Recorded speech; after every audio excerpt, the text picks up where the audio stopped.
তুলে নিয়ে সম্মানহানি করেন। এছাড়া লুটপাট, মারামারি, হানাহানি এসব তো তার নিত্যদিনের কারবার।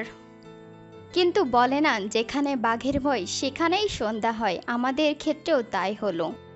বাড়ি বন্ধক দেওয়ার কয়েক মাসের মাথায় ঋণের বোঝা দ্বিগুণ হয়ে গেল। প্রতি মাসে এত মোটা অঙ্কের সুদ দিতে দিতে আব্বা হিমশিম খেতে শুরু করলেন। এক পর্যায়ে ঋণের বোঝা ভারী হয়ে এলো।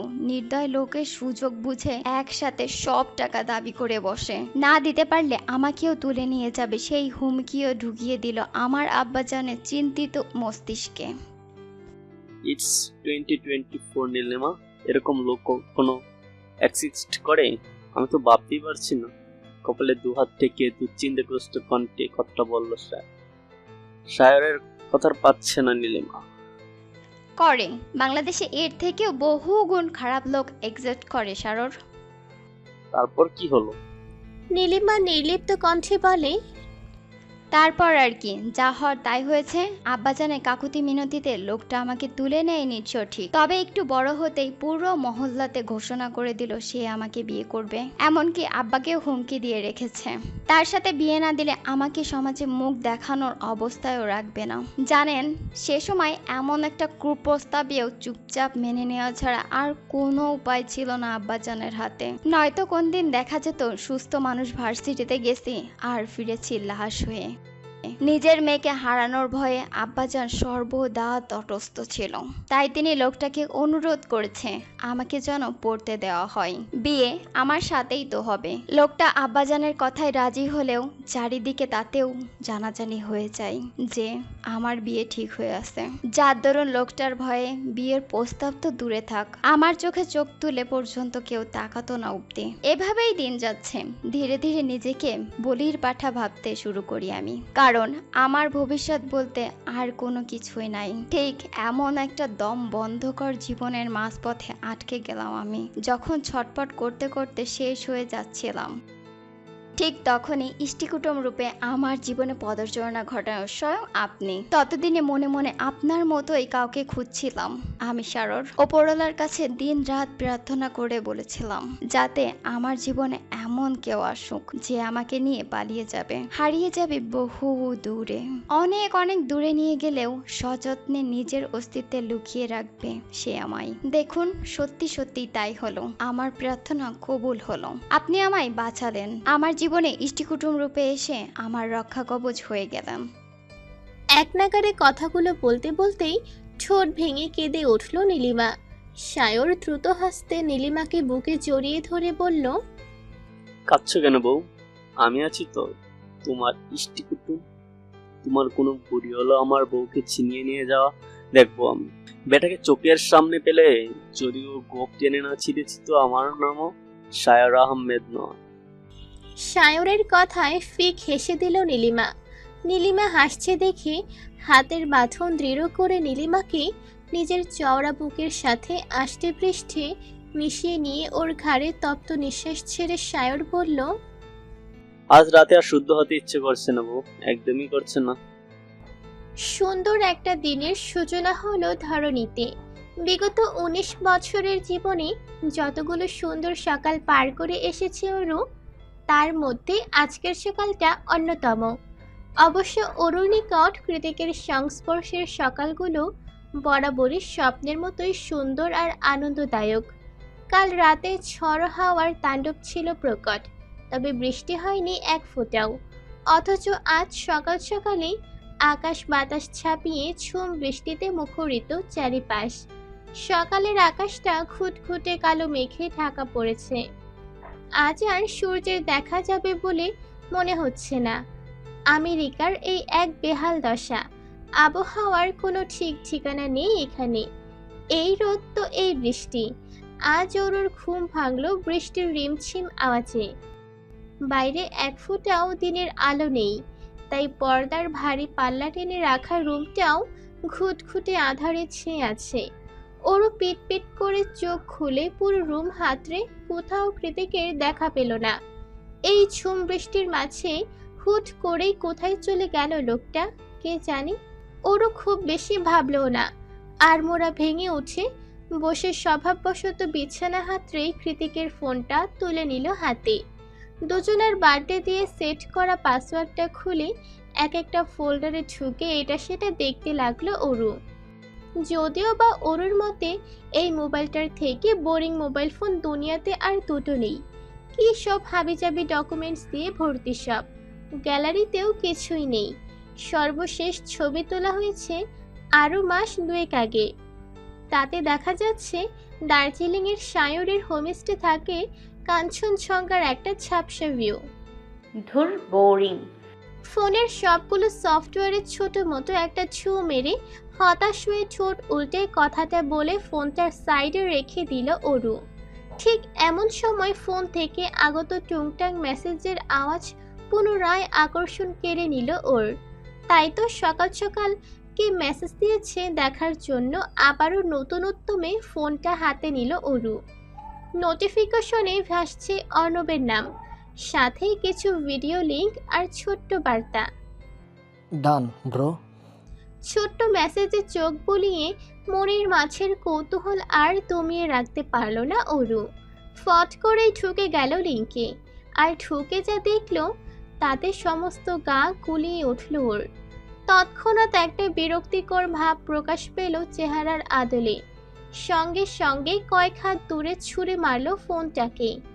অতঃপর কৃতিকের উপর ক্রোধান্বিত হয়ে একা একাই তেতো গলায় বলে উঠল, ডার্ক রোম্যান্স। শোনেন, সেটা মানলাম, তাই বলে উনি এসব দেখবেন? ছি। কথাটা বলতে বলতে কপালের মাঝে সূক্ষ্ম চিন্তার ভাঁজ পড়ল অরুর। কিছু একটা মনে পড়ার মতো সচকিত হয়ে বিড়বিড়ালো ও। এক সেকেন্ড, ভিডিওর লোকটাকে চেনা চেনা লাগলো মনে হচ্ছে, কোথায় যেন দেখেছি। সন্দেহের বশবর্তী হয়ে অনিচ্ছা সত্ত্বেও আরও একবার ভিডিওতে চোখ বোলালো অরু। আর যা দেখলো তাতে ওর হাড় হিম হয়ে গেল আতঙ্কে। ভীষণ আশ্চর্য হয়ে চোয়াল জোড়া আপনা আপনি দুদিকে ফাঁক হয়ে গেল ওর। মুখ দিয়ে বেরোলো অস্পষ্ট আওয়াজ, রেজা ভাই এসব কি করছে? আর এমন একটা ভিডিও ইন্টারনেটে বা কি করে এলো? ওর ছোট্ট মস্তিষ্কটা কোনো কিছুরই ইঙ্গিত দিতে পারল না। হঠাৎ করে একটু নড়ে চড়ে বসে ভিডিওটাতে আবারও নজর দিয়ে বারবার পজ করে লোকটার চেহারা ভালো মতো পরখ করলো অরু। অতঃপর অস্ফুটেই বলল, অর্ণব ভাইয়া রেজা ভাইয়ের এমন গোপনীয় একটা ভিডিও ওনাকে পাঠালো কেন হঠাৎ? কৃতিকগুঞ্জের সব ঠিকঠাক আছে তো, নাকি সাংবাদিকরা মাকে এসবের জন্য বিরক্ত করছে? হাজারটা দুশ্চিন্তায় ভার হয়ে এলো অরুর মাথাটা। মস্তিষ্কে জড়ো হওয়া কোনো প্রশ্নেরই উত্তর নেই অরুর কাছে। সব কিছুর উত্তর জানতে হলে কৃতিককে প্রয়োজন, কিন্তু সে কোথায়? শেষ প্রশ্নটা মস্তিষ্কে নাড়া দিতেই কৃতিককে খোঁজার উদ্দেশ্যে মোবাইল সমেত রুম থেকে বেরিয়ে গেল অরু। তাড়াহুড়োয় ভুলেই গেল যে ওর পরনে এখনও কৃতিকের ওভার সাইজ টি শার্ট রয়েছে। জামাটা অন্তত বদলানো উচিত ছিল। এদিক সেদিক খুঁজে অবশেষে কৃতিকের দেখা মিলল জিমে।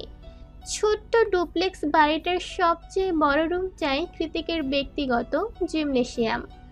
যদিও বা এই রুমে খুব কমই আসা হয়েছে অরুর, কারণ জিমে ওর কাজটাই বা কি। তাও আজ খুঁজতে খুঁজতে এখানে হদিস মিলল কৃতিকের। ওরও একটু উকিঝুঁকি দিয়ে ভেতরে ঢুকেই দেখল কৃতিক ট্রেডমিলের উপর সমানে দৌড়াচ্ছে।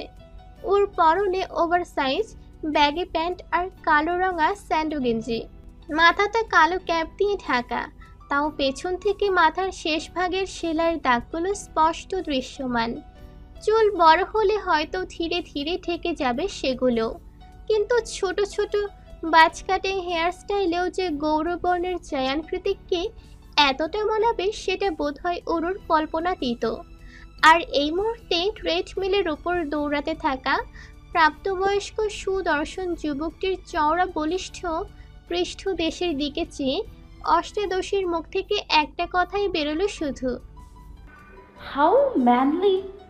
অরুর আওয়াজ পেয়ে ট্রেডমিলের গতি কমালো কৃতিক। ধীর গতিতে দৌড়াতে দৌড়াতেই অরুকে উদ্দেশ্য করে বলল, গুড মর্নিং বেবি। কৃতিকের মুখ থেকে পাওয়া সকাল সকাল উষ্ণ সম্বোধনে ভ্রম কেটে গেল অরুর। অন্য সময় হলে হয়তো এখন গিয়ে একটু ঢং করতো স্বামীর সাথে, কিন্তু এই মুহূর্তে এসবের জন্য একটু সময় নেই ওর হাতে। নিজের অযাচিত ভাবনাগুলো বড়ই ভাবাচ্ছে ওরকে, যার তরুণ সময় নষ্ট না করে কৃতিকের কাছে এগিয়ে গিয়ে ভিডিওটা প্লে করে ওর মুখের সামনে ধরল অরু।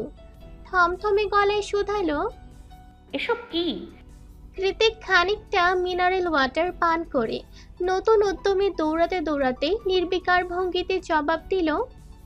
তোর মামাতো ভাই রেজার নূর ভিডিও। অরু দাঁত কটমটিয়ে বলল। সেটা আমিও দেখতে পাচ্ছি, কিন্তু আপনার ফোনে এসব কি করে এলো? কৃতিক ছোট উল্টালো, গা ছাড়া একটা ভাব নিয়ে বলল। শুধু আমার ফোনে নয়, পৃথিবীতে যত সোশ্যাল মিডিয়া ইউজার মানুষ আছে সবার ফোনেই এটা শো করছে। ছাত্রলীগ সভাপতির অপকর্ম ফাঁস, আরো কয়েকটা আছে, দেখবি নাকি? Isn't it erotic?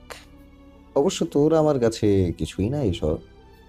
শেষ কথাটা বলে এক ভ্রু উঁচিয়ে অরুর পানে শয়তানি হাসি নিক্ষেপ করলো কৃতিক। কৃতিকের হাসিতে গা জ্বলে উঠল অরুর। ও তৎক্ষণাৎ ছাঁচিয়ে উঠে বলল। চুপ করুন, অসভ্য লোক, আপনি একটা অসভ্য। কৃতিকের ট্রেডমিল থেকে নেমে কাঁধের উপর তোয়ালে রেখে সেটা দ্বারা গলার ঘাম মুছতে মুছতে এগিয়ে গিয়ে বসলো এক কোণে রাখা ডিভানের উপর। অতঃপর আঙুলের ইশারায় অরুকে কাছে ডেকে বলে উঠল। পৃথিবীর সব পুরুষই বউয়ের কাছে অসভ্য বেবি। আমার বন্ধু শায়রকেই দেখ না, সারা পৃথিবীর সামনে শুদ্ধ পুরুষ নামে খ্যাত হলেও গিয়ে দেখ, বেটা দিন শেষে বউয়ের কাছে গিয়ে ঠিকই অশুদ্ধ হতে চায়। অরু কৃতিকের নিকট এগিয়ে এসে বিরক্ত নিয়ে বলল। আপনি কথা ঘোরাচ্ছেন, সত্যি করে বলুন এসবের পেছনে আপনার হাত রয়েছে, তাই না? কৃতিক এবার নিজের অরুর উপর ইশারা করে অরুকে বসতে বলল। অরু চোখ মুখ কালো করে ঠাস করে গিয়ে বসে পড়ল সেখানে। কৃতিক অরুর পিঠে নিজ কপালে ঘাম মুছতে মুছতে দীর্ঘশ্বাস ছেড়ে পড়ল। রাগ হতে হবে না, কি জানতে চাইছিস বল। পেছনের দিকে সামান্য ঘাড় ঘুরিয়ে অরু শুধালো। কেন করেছেন এটা? মামির পরিবার কি এখন আর সমাজে মুখ দেখাতে পারবে? তাছাড়া হলুদ সাংবাদিকরা যদি কৃতিকুঞ্জে এসে মাকেও হ্যারাস করে তখন? চিন্তা নেই, তোর মাকে কেউ হ্যারাস করবে না। সাদা পোশাকধারী পুলিশ রয়েছে বাড়ির চারপাশে। আর তোর মামির পরিবারের কথা যদি বলিস তাহলে বলবো তাদের একটা উপযুক্ত শিক্ষা হওয়া উচিত। রেজাকে আমি একটা সুযোগ দিয়েছিলাম, কিন্তু জানোয়ারটা সেই সুযোগের যোগ্যতাই রাখেনি। মানে? অরুর সামান্য মানের পেছনের অনেক বড় কৌতূহল লুকিয়ে রয়েছে, তাই একটু খোলাসাভাবে জবাব দিল কৃতিক। বলল। মনে আছে আমাদের ভিডিও ধারণ করতে মিডিয়ার লোক লেলিয়ে দিয়েছিল রেজা? অরু হ্যাঁ সূচক মাথা নাড়ালে কৃতিক বলে। এই ভিডিওগুলো তখনই সংগ্রহ করেছিলাম। বাস্টারটা ক্ষমতার বদৌলতে রাত হলেই মেয়েদের সাথে এসব নোংরামি করে বেড়াতো, আর দিনের বেলা সাধু সেজে মাইকের সামনে গিয়ে মানুষকে শান্তির বাণী শোনাতো। রেজার কিংবা ওর এসব নোংরা কাজকর্মে আমার কিছুই যায় আসতো না। যদি না ও আমার সাথে লাগতে আসতো, তখনই চেয়েছিলাম ওর সব অপকর্ম ফাঁস করে ওকে জেলে পাঠাবো। কিন্তু ওই যে একটা সুযোগ দিয়েছিলাম, মস্ত ভুল করেছিলাম তখন, যার ফলস্বরূপ আমার কলিজা অব্দি নজর দিয়ে ফেলেছে রাস্কেলটা। তবে কথায় আছে না, লাস্ট বাট নট লিস্ট, আমি ওর চোখ উপড়ে ফেলিনি, কিন্তু এমন ব্যবস্থা করেছি যে চোখ থাকতেও আর কোনোদিনও চোখ তুলে কারো দিকে তাকিয়ে কথা বলার মতো মান সম্মানটুকু অবশিষ্ট নেই ওর। কথা বলতে বলতেই কৃতিকের চোখ মুখের ভঙ্গিমা কেমন পাল্টে গিয়েছে। শান্ত নদীর মতো চোখ দুটোতে ফুটে উঠেছে কাঠিন্যতা। দেখেই বোঝা যাচ্ছে কৃতিক এখনো রেগে আছে। রেজার ভাগ্যটা ভালো যে ও আমেরিকাতে রয়েছে, নয়তো বাংলাদেশে থাকলে না জানি কি করতো রেজার সঙ্গে। হয়তো দেখা যেত সত্যি সত্যি রেজার চোখ দুটো হ্যামার দিয়ে গেলে দিত কৃতিক। কী সব উদ্ভট চিন্তা করতে করতে শরীর কাটা দিয়ে উঠল অরুর।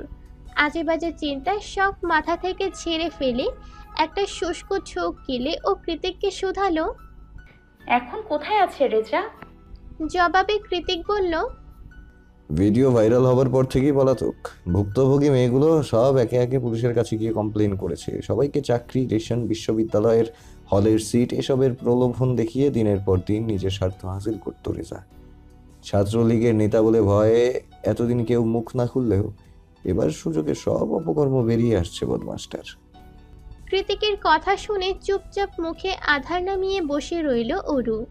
দক্ষিণের জানালা দিয়ে বৃষ্টির ছাট এসে আছড়ে পড়ছে ওদের শরীরে।